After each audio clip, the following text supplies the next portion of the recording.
Je pensais vivre une aventure inoubliable au cœur des dunes de l'Ampoule, découvrir un désert magnifique pour profiter du calme et du manque de réseau pour me déconnecter. Dans cette vidéo, je vais te donner mes conseils pour éviter de te faire arnaquer par certains taximans et te montrer comment une seule personne peut complètement gâcher une expérience de voyage. Bienvenue au désert de l'Ampoule, générique.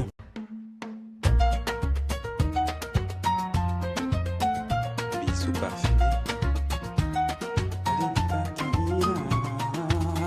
Je quitte Saint-Louis avec beaucoup d'émotion. Après tout ce que j'avais découvert, j'étais encore sous le choc de certaines réalités que je venais de voir. À ce moment-là, j'étais très loin d'imaginer ce qui allait m'arriver. Regarde bien mon visage à cet instant, j'étais très loin de savoir ce qui allait se passer. Pour te donner un peu plus de contexte, ce jour-là, je devais me rendre à l'Ampoule Village, profiter du désert, puis repartir le lendemain vers Saint-Louis, afin de prendre mon bus pour Dakar. Comme on était dimanche, je ne trouvais aucun véhicule sur l'application Yongo pour m'y rendre. Donc j'ai demandé à l'hôtel de m'appeler un taxi de confiance qu'il connaissait. Nous avons fixé le prix dès le départ, ce qui est très important. Et dès que j'ai vu ce chauffeur, mon instinct m'a dit qu'il y avait quelque chose qui n'allait pas. D'où l'importance de toujours écouter son instinct. Petit conseil avant de continuer la vidéo, si tu voyages seul, sache que ton instinct est ton meilleur allié. Quand une situation devient étrange, prends le temps de bien réfléchir avant de continuer. Impossible pour moi d'expliquer vraiment ce que je ressentais, mais j'avais un profond doute. Malgré ça, j'ai décidé d'y aller parce que je voulais absolument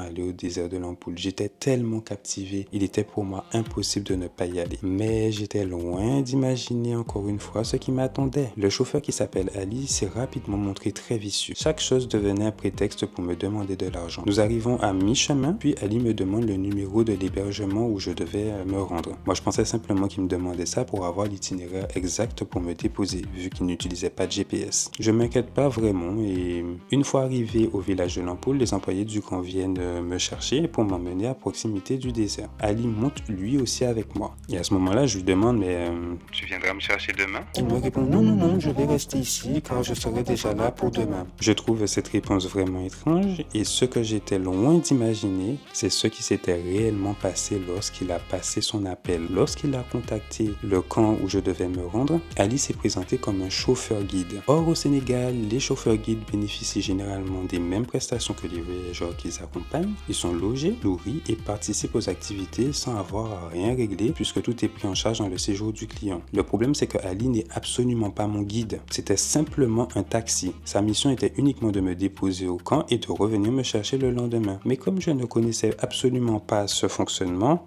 il en a profité. À ce moment-là, je ne voyais pas encore le problème, puisque ce que je te raconte, je l'ai su juste après. Je me suis même dit que puisque le trajet s'était plutôt bien passé, je me sentais en sécurité vu qu'il ne doublait pas comme un malade, que je lui proposais peut-être le lendemain de me ramener à Dakar, pour que ça soit plus simple et que je n'ai pas à reprendre le bus de la mort là. Mais une fois arrivé au désert de l'Ampoule, une toute autre partie de cette histoire allait commencer. Je prends quelques instants pour regarder autour de moi, j'observe le paysage et j'essaie de profiter du moment et de réaliser que j'y suis enfin. Très vite, on m'explique qu'il y a une petite activité proposée, une balade en dos de dromadaire, donc je me dis pourquoi pas. Je la fais en imaginant qu'on allait y aller justement auprès des dunes avec les dromadaires, ce qui était complètement faux. C'est un petit tour vraiment très simple, franchement j'aurais même pu m'en passer. Un peu plus tard, je découvre quelque chose qui va complètement changer ma perception de cet endroit. J'apprends que le camp a été délocalisé et qu'il n'est plus situé à proximité des dunes et qu'elles étaient à des kilomètres de là où on se trouvait. En réalité, les dunes de l'Ampoule ont été revendues à une entreprise étrangère privée qui exploite le zircon présent sous le sable. À cause de cette exploitation, la majorité des camps touristiques ont été déplacés très loin, sauf un aujourd'hui qui bénéficie encore d'un accès aux dunes. Je pensais que j'avais choisi celui-là, mais sauf que ce n'était pas le cas. À ce moment-là, je me suis senti trompé encore une fois. Je suis venu spécialement pour découvrir le désert de l'Ampoule et finalement, je n'avais même pas pu voir ces célèbres dunes que tout le monde m'avait recommandées. J'en profite donc pour réaliser quelques belles images et m'entraîner avec ma nouvelle acquisition. Je te partage le résultat juste maintenant. Et je prends conscience aussi que c'est ce qui fait partie du voyage. Il y a des inconvénients comme ça, mais ça ne doit pas définir concrètement tout ce qui va se passer par la suite. Le paysage reste beau, mais ce n'était clairement pas ce que j'étais venu chercher. Après cette belle découverte des lieux, je vais voir ma tente dans laquelle je vais passer la nuit. Franchement, je suis un peu déçu. Pour le prix que j'ai payé, je m'attendais à une prestation beaucoup plus qualitative. Le soir, le camp organise quelques animations, des danses autour du feu, des tam-tams, mais honnêtement, je n'ai pas vraiment accroché accroché. Même le repas ne m'a pas particulièrement marqué. Je me suis simplement dit ce n'est pas grave. Mais c'est à partir de ce moment-là que quelque chose commence vraiment à me déranger. Les employés du camp m'expliquent que Kali s'est présenté comme mon chauffeur guide. Résultat, il mange à la même table que moi et j'ai le sentiment de ne plus avoir d'intimité. Il participe aux activités. Il profite exactement des mêmes prestations que moi. J'avais littéralement l'impression de partir en vacances avec le taxi. Au début, je voulais pas en faire une histoire vu qu'il ne restait quelques heures avant de partir. Je me suis dit que c'était l'esprit de la Teranga sénégalaise, partager un repas avec un inconnu, que ce n'était pas un problème. Ce qui m'a dérangé, c'est ce que j'ai compris par la suite. J'ai réalisé qu'il avait volontairement profité de ma méconnaissance du système pour bénéficier gratuitement de prestations auxquelles il n'avait absolument pas droit. Et c'est là que je me suis senti utilisé. Le lendemain matin, je prends une décision. Choqué par le trajet que j'avais fait à l'aller, au lieu de retourner à Saint-Louis comme prévu, je me suis dit que j'allais pas pouvoir supporter le trajet retour en bus. J'ai demandé à Ali de me conduire directement à Dakar. Cela représente une course beaucoup plus longue et beaucoup plus intéressante pour lui financièrement. Et comme il avait déjà bien profité de toutes les installations, je me dis qu'on va fixer le prix avant le départ pour voir jusqu'à où il serait capable d'aller. Il me demande 45 000 zofs, tout en sachant qu'il avait déjà bien profité à mes frais. Je négocie 40 000 zofs puisque je lui avais déjà payé le trajet entre Saint-Louis et Lampoule. Et je me dis que c'était plus que raisonnable vu ce qu'il avait déjà fait avant. Nous nous sommes mis d'accord et du coup, je décide de quitter le camp. Les employés me ramènent à Lampoule village, là où le taxi est stationné. Et là, ça recommence. Ali me redemande de l'argent pour en fait payer la personne qui avait surveillé sa voiture pendant toute la nuit pour qu'elle ne soit pas vandalisée. Je lui donne la somme destinée à cette personne en précisant que je la déduirais des 40 000 zofs qu'il m'a demandé. Quelques kilomètres plus loin, il s'arrête à une station et me dit qu'il n'avait pas assez d'essence pour rejoindre Dakar. Je précise qu'avant de partir, il était déjà sous réserve, mais bon. Ça, c'est encore lui. Il me demande alors de payer le reste de la course immédiatement. Nous sommes déjà à mi-chemin et je ne vois vraiment pas le problème. Donc, je lui fais confiance, je lui donne le reste de l'argent. Et c'est précisément à cet instant que tout a changé. Son attitude devient complètement différente.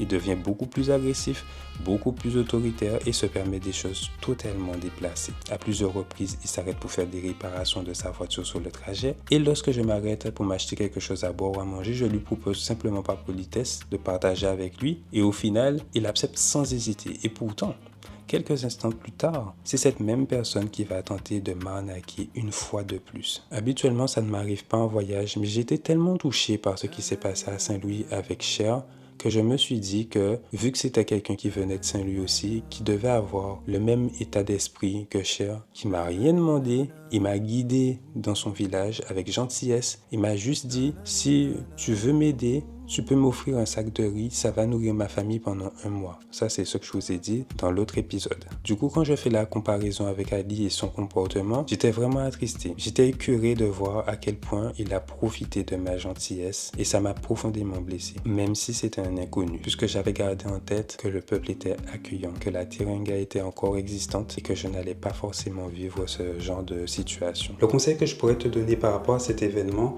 fixe bien les prix, la destination et toutes les modalités avant de prendre un taxi. Autre conseil, ne paye jamais la totalité d'une course avant d'être arrivé à destination. Et ça, même si la personne te semble sympathique. En arrivant à Dakar, je pense enfin que cette histoire est terminée, mais non! Ali recommence encore une fois à réclamer de l'argent. Alors que je lui ai déjà donné l'intégralité de la course, cette fois il devient agressif et il refuse de me laisser descendre du taxi. Selon lui, je lui dois encore de l'argent. Son nouveau prétexte, il veut que je lui paye le retour à Saint-Louis. Je lui ai répondu immédiatement. Mais t'es sérieux, toi, je t'ai payé pour m'emmener à Dakar? Tu penses que ton retour sera sur mon compte? À toi de trouver des clients pour le trajet inverse, en fait. C'est pas à moi de financer ton retour. À ce moment-là, j'étais complètement écœuré, d'autant plus que je venais d'arriver à Dakar pour prendre le bateau pour aller à l'île de Gorée. C'était un lieu que j'attendais de visiter depuis longtemps, notamment pour son histoire profondément liée à mes ancêtres antillais. Et voir mon arrivée gâchée de cette manière, franchement, ça m'a fait énormément de peine. J'ai décidé alors de contacter immédiatement l'hôtel pour leur expliquer toute la situation. Impossible de les joindre par téléphone. Je suis systématiquement ghosté par la direction. Je décide donc de leur envoyer un mail. 2 jours plus tard, j'ai une réponse et je reçois une réponse. Et là,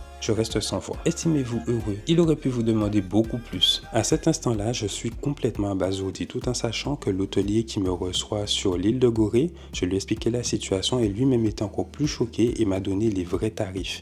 en me disant qu'il a vraiment abusé. Je me suis dit, au lieu de condamner ce comportement, et c'est là que je commence sérieusement à me demander si l'hôtel n'avait pas lui aussi une part de responsabilité dans toute cette histoire. Je tiens à être très clair, cette histoire ne représente absolument pas la globalité du séjour au Sénégal. Elle concerne uniquement quelques personnes mal intentionnées comme Ali, parce que durant ce voyage, j'ai aussi rencontré des personnes extraordinaires. Je pense notamment à Hadji, Lamou, Mati, Olivier, qui ont été vraiment un soutien incontournable pour moi. À toutes ces personnes qui m'ont aidé alors que je ne parlais pas le Wolof, sans eux, ce voyage n'aurait certainement pas eu la même saveur. Donc merci à eux. À la fin de cette journée, comme tu as pu le voir, j'avais un goût amer. Mais le voyage était loin d'être terminé. En montant sur le bateau, je laissais derrière moi cette mauvaise expérience. Une seule pensée occupait mon esprit. J'espérais que la suite de ce voyage me réconcilierait avec cette journée. Et je peux déjà te dire une chose, je m'attendais pas à être autant bouleversé. Mais ça, ce sera pour le prochain épisode. Alors si tu viens au Sénégal pour la première fois, voilà ce que je te recommande. Privilégie toujours un chauffeur guide. Non seulement il va te permettre d'avoir accès à des endroits que tu ne pourrais pas avoir accès en temps normal, et surtout ça va te permettre d'avoir une personne de confiance que tu auras bien évidemment bien analysé le profil avant.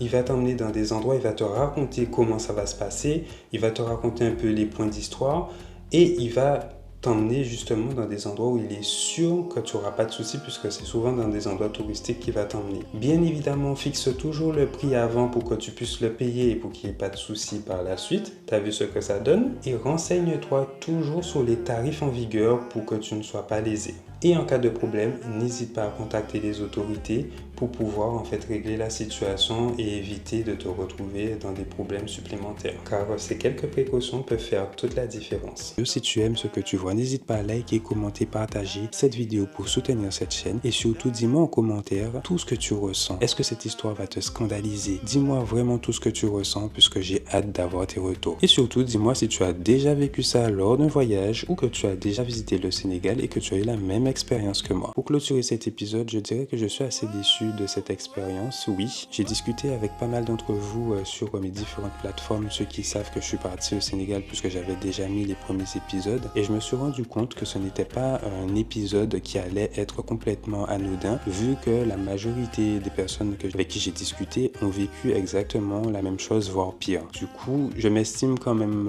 chanceux de pouvoir partager cette expérience pour faire prendre conscience et éviter en fait à ce genre de personnes d'agir impunément. Donc maintenant, vous savez que votre taximan n'est pas votre chauffeur guide et ne le sera jamais. En tout cas, si vous l'avez décidé ainsi.